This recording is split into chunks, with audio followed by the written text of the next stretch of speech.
hand in hand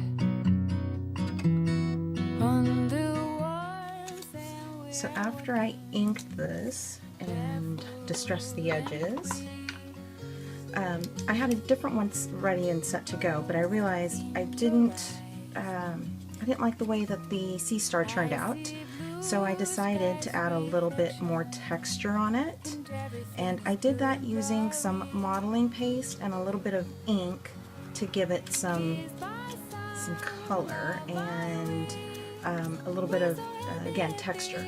So what I did, and that was just a vintage photo around the edges, what I did is I took this piece, used this dot fade stencil from Tim Holtz, took a little bit of modeling paste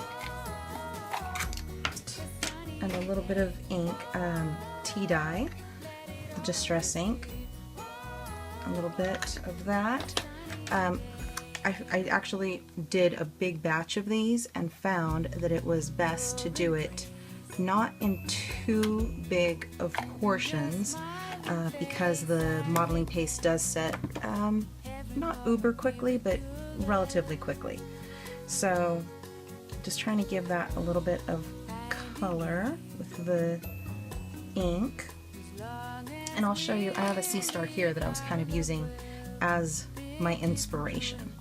So I use that for some of my photo shoots. So anyway, so I wanted to give a little bit of texture, so I'm using just this little spatula to pick up the color, and I'm just going to go over my sea star.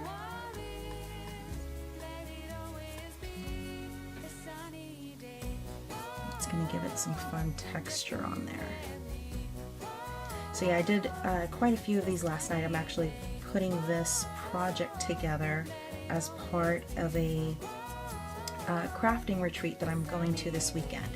There's I think 25, maybe 30 of us going.